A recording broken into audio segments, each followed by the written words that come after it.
Welcome to Mixed Media, where we'll talk about all things media. We do stuff about music, video games, and movies. Sometimes we respond to hot takes. We do interviews, reviews, and all that good stuff. Today we have some interesting topics. Our format's going to be different than usual. We did talk, I think, last time about having a format where we had one interview, one Reddit response segment, and then a hot take of our own. But this time it's not going to be like that. Hopefully we can do that next time, or sometime later we can make that a regular thing. But yeah, currently that's not how it's going to be. Yeah, and with that, I guess we'll introduce ourselves. I'm Nathan. I'm a game designer and 3D modeler. Who are you guys? I'm Irving. I'm a filmmaker and media entrepreneur. I own a company called Ariella. There's a link to the side of the screen, right side of the screen, where you can find my website. And I'm Ben Costello. I'm a flute player, flutist, flautist, and a media composer. Nice. Yeah, at the link to the right, as we're talking about before, you can find a link to everywhere where you can find us. So not just on whatever you're watching us or listening to us now. Maybe if you're on, like, say, YouTube and you want an audio-only version, then I think we have a link to Spotify and other audio-only. Are we on Spotify? We are, right? Yep, we're on Spotify. Okay, yeah. Spotify and other audio-only platforms. Or maybe you want to see our faces in our dank quality, and then you can do that if you go to YouTube or Twitch or Rumble. Wait, Rumble? Do we? Yeah. No? Yeah, we have video on Rumble. Yeah. Yeah, okay. It's actually our most popular platform as of now. So. Oh, hello, Rumble people. Yeah. I couldn't remember if it was audio only or not. So yeah. You can also find our Discord as well, which would be really nice if you guys could join us there, so we can talk after the show and stuff, or before the show about whatever. Be interested to hear your thoughts on what we have to say. Comment sections work and all, but it's not as conversational as like Discord. Nathan, I have to ask: is that I guess it would be on your left? Is that a balloon string or something? Oh yeah, you see? Wait. Yeah. Oh, yeah. I was wondering what that thing floating around was. It was my birthday a couple of days ago, so yeah, I have a birthday balloon here. Wow. Well, I don't think it birthday. shows on the. I was just wondering what that was. It's caught my eye. I'm like, am I imagining that? Yeah. So, aliens. Yeah. My week has been pretty busy. Game jam I was talking about last time, and this weekend, so I've been working on that, and that's semi-related to my topic. It's part of what inspired my topic for this time. So yeah, I guess let's just get into it. So yeah, Ben, you're up first. Yeah. So this past Sunday, like I just said, I went to the Black Panther in concert at the Hollywood Bowl. So it ran this past Friday, Saturday, and Sunday, and it's kind of a significant event. Although I wasn't at the very first performance, it's the first time that a Marvel film has gotten this live orchestra playing along with the film treatment, which has become pre-pandemic, of course. It been becoming a really big part of the general orchestral concert world. These concerts are getting offered a lot more. They're very popular, and again, pre-pandemic, there's a lot of talk about how one performance of like Harry Potter, covers, you get as much revenue from that as you would for 5 concerts of Brahms. Wow. Maybe not necessarily 5, but that's sort of the talk that had been going on. But until this past weekend, Marvel had not jumped on that ship. So I got to go see that. It was very, very interesting experience. So yeah, thought I'd talk a little bit about that. For one, it was kind of nice because it's the first live concert I've been at since, I want to say, December 2019. So yeah. And so if you don't know, the Hollywood Bowl, it's kind of a institution in Los Angeles. It's a big outdoor bowl with an orchestra, at the bottom, kind of like Tanglewood, but it's kind of more, you don't sit on the lawn. You actually have like terraced seating. So my first time there as well. So yeah, but it was a really enjoyable experience.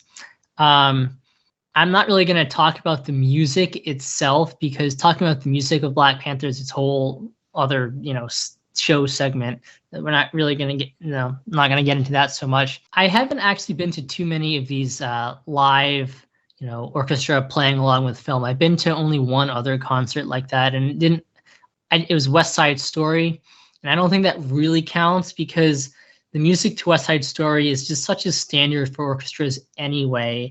It's not quite, I mean, literally, yes, it's the same thing, but it's not quite the same experience. Also, it's generally not as much like underscore as it is prelude, interlude in the middle, and then like end credits, and then mostly the orchestra just playing along with the songs, which again, it's not quite the same effect, I wouldn't say. So this is the first concert live to picture that I've been to other than that. And yeah, they're really interesting experiences. And I think you're going to see, if the trend was for these things to be growing in popularity before the pandemic, I think when things eventually open up a little bit more, you're going to see that trend continue, and probably even at a faster rate than it had been going before. Yeah. So what, like, my general impression of seeing this is that, the main things that you get if you're paying attention to the music, is that, well, first of all, the music is much higher, more present higher in the mix, because it's not in the mix literally, except for certain few elements like electronic elements and stuff. But it's not higher. It's not literally higher in the mix, it's not in the mix, but it's more present than it is when you watch the film, by virtue of it just being performed with, all of the elements there, and also just by design. It's what you're going to get when you have a full orchestra right there, and presumably that's also why you want to be there. So the music is a little bit more noticeable if you go in there wanting to notice the music. You can hear a lot more details of the music that way. So that's a good thing, especially if you're really a fan of the music that you're listening to. So, especially soloistic moments, like solos the players, musicians are doing, and also just in general, like more emotional moments. They have a lot more resonance and more presence, I think, when you have the orchestra there. And part of that is just that, anytime an orchestra plays to a live audience, there's one thing, if you're going to be a recording artist and you're going to go and play this, and you're probably not even playing with a full orchestra most of the time these days, just like, well, the winds are going to play together, woodwinds are going to play together and do all their stuff. They're isolated from the strings and from the choir. So there's that when you bring them all together to do it. There's also just the element of, yes, when you're recording it, there's the pressure of like a record button being on. But it's a little bit different than like the feeling of playing to a full Hollywood bowl. And it just brings out a little bit more energy, I think, in the musicians. So these, especially I think in particular with solo moments, like solo players doing something, but just in general, like really emotional moments are a little bit more heightened. More present, and be a little bit rawer. And also, I don't know, because there's also a chance to prepare these things beforehand, players can give it a little bit more nuance maybe than when they're just recording it and sight reading it.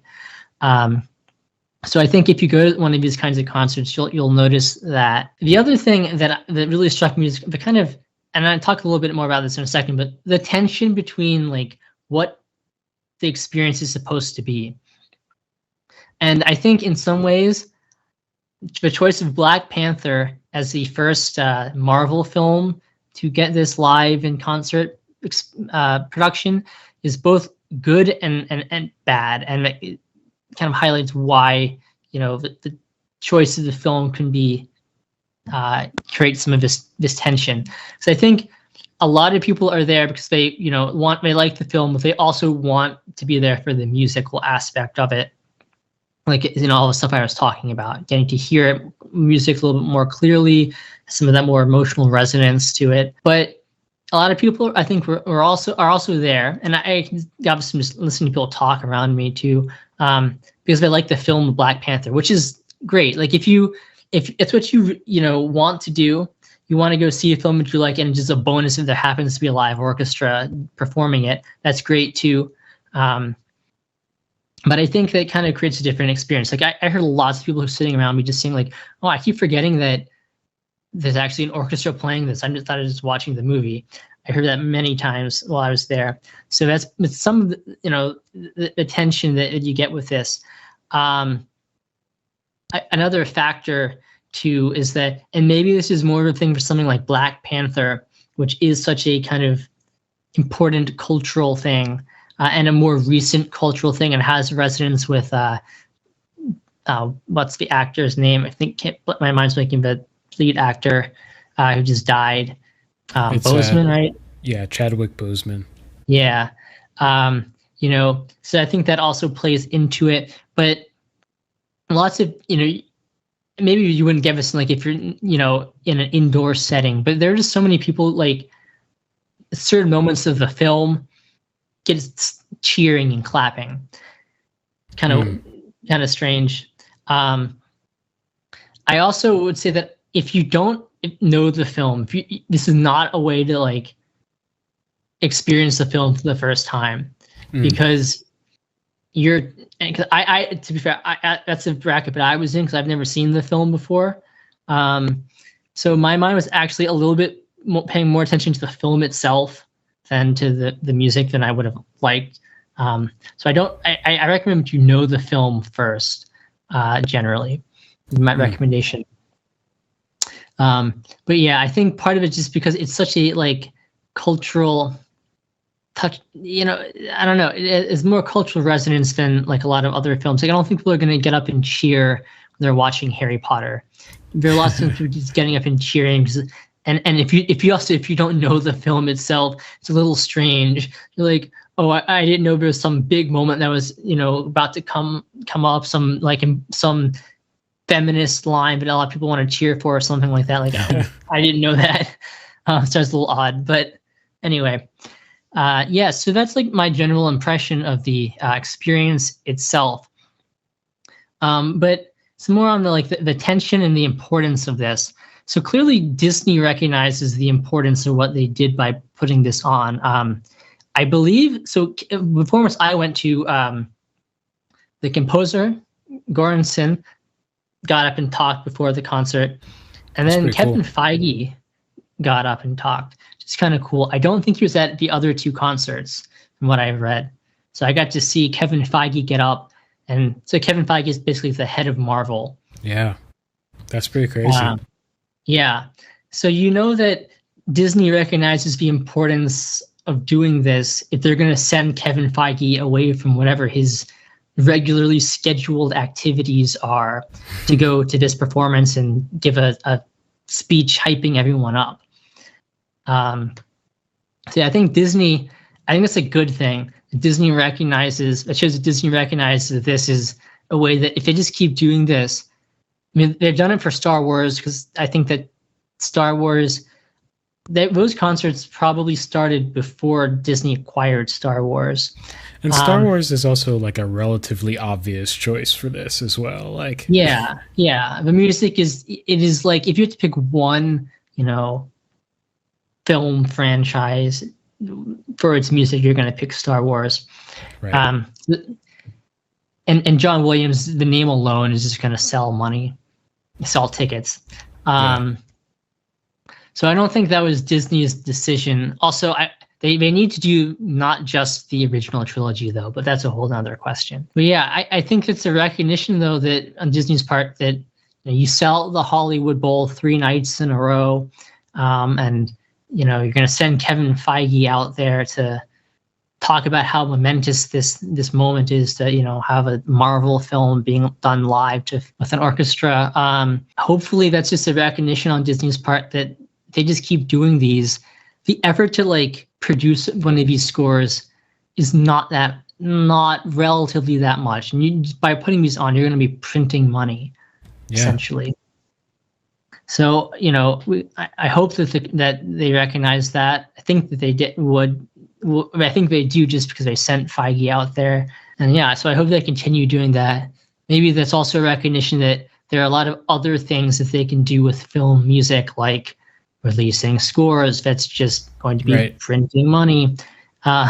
My usual rant on that. But so I don't know. I think it also just highlights the increasing public recognition of film music as an art. I think in the past, film music is sort of mostly, before we were born, honestly, but to this day, to some extent, film music is kind of looked on as like an inferior art form. It just, you're being hired to basically copy other people, which is really not what it is. But people have that attitude. I think that this shows the attitude shifting a little bit, where you can, see film music as an art form. It's worthy of like standing alongside the film and like being highlighted within the film. And I think also, hopefully, again, Disney and hopefully the other big studios are watching this too and saying, wow, the public is recognizing that. So again, more incentive to do stuff like this, and sell the fact that we have all this art. Well, if you go back to Mixed Media episode number something, I think it's whatever it's called, how movie theaters can save, or how AMC can save movie theaters or something like that. This was a big subject that we talked about, was this particular thing, like live music being a easy venture, honestly, and to me very obvious. I'm only sad that I'm not the one reaping the benefits solely. But hopefully this is the beginning of something. Yeah, I mean, gosh, if you can, and obviously you're talking a little bit more about like doing a new score that way, but so hopefully, that's a further step. When a score, when a new movie comes out, give it that sort of treatment immediately, which I think is just an extension of this. So hopefully we'll go there, whether we do or not. I can't read the future. And would probably push the prominence of film composers, even further, in terms of how important they are, hopefully. Yeah. You also, I feel like the more you do, the more there's an emphasis on orchestral instruments too, because you can do it with like things that have a lot of electronic elements. Like this concert had a lot of electronic elements that were just, they kept from the original mix. But you really want to do that with like a primarily electronic score? Not really. That's not quite the same thing, right? Mm-hmm. I still think that there's some tension with these kinds of productions between like why people are there. Like again, Black Panther, I think, was going to draw people in more than probably maybe like Endgame or something like that. Those are probably the two big choices that they had. And but again, the music of doing Endgame is not anything interesting versus Black Panther, which has some interest to it. The music of what? What did you say was not interesting? Endgame, if I remember at least. Well, the fact is I don't remember it. Yeah, no, Black Panther definitely has some memorable stuff in it. Right. A lot of it performed by the original people too. Like he brought some of the original people playing different kinds of drums and stuff from Senegal, where they were recorded for the score. So it's kind of cool seeing them. They all got really big ovations. That's really cool. Yeah, that was very cool. I think some people are going to, see the film as this kind of presentation as, highlighting the art of the music in it. And some people are just going to be there because it's a cool way to watch a film. And maybe that's not tension. It's just an interesting kind of phenomenon. And something maybe for, organizers to be aware of. I mean, because honestly, it's such a cool way to watch it, especially a film that that like I'd rather go sit outside on a summer night and watch an orchestra play along with a film than go watch the same film in a lonely theater it's something I've already seen, you know, like it's a cool way to experience a film, and it's a different way to do it. And again, if you can just extend that to new films too, I think that would be really cool. But definitely, I don't know, it's an interesting, fun way to experience it, especially if you're, I think, a music fan, film music fan. So yeah, definitely really cool experience. I recommend the Hollywood Bowl if you can get there. I haven't decided. They're doing one more concert this weekend of Harry Potter and the whatever the sixth one is, Half-Blooded Prince, which not my favorite music. I don't really care about Harry Potter, but I just might. I'm thinking about it's cheap enough. Hollywood Bowl tickets are not expensive. It felt like back end of stuff. You know, how much is it, out of curiosity? It's like $28. Oh yeah, yeah, really. That's surprising. That's really. It's a little bit more expensive on Friday and Saturday than Sunday, but I paid $28 for it was a seat fairly far back, but it's such a great view that it didn't matter. I didn't need to pay an extra $50 to sit 20 feet closer. Right. That's pretty reasonable. Yeah. So they also Hollywood Bowl is great transportation, like $3.50 direct bus to there from all over the city. So I don't know, if you live in LA, I thought it was a really, really cool thing to do. So I don't know. I haven't decided whether I'm going to try and get a ticket for this Sunday to go see Harry Potter or not, just for the experience again. So clearly important from the perspective of Disney. This is something that they need to continue doing it. Yeah, that's out of curiosity, random question, but how was the well, it's not a mix, right? The music loudness versus the mix's loudness. How did they manage that? Did they try to make it roughly the same as it would have been, or? I think it's a little bit louder than it is in the mix, and I think what they end up turning down, probably because I haven't seen the film and it's regular form. I think what they probably turned down is non-speech sound a little bit. Interesting.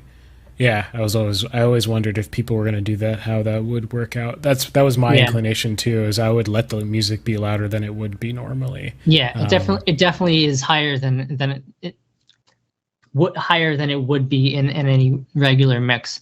It's also nice that they had subtitles to captions, So in case, okay, interesting. I mean, you could hear the speech really clearly anyway, but just in case you couldn't for some reason, it's on the screen. So. Gotcha. That's all I have to say about that. Yeah, I hope there's some more stuff like that. I think it's the right direction, and maybe it can save cinema. It's sad that Disney's the first to do it. I wish pretty much any other studio would be the first to do it. But I mean, hopefully that's a signal to other people that they should be looking at more creative ways to show films, not just the same old stuff with the theaters that the theaters don't really innovate on. More experiential, which is where everything is going. Cool.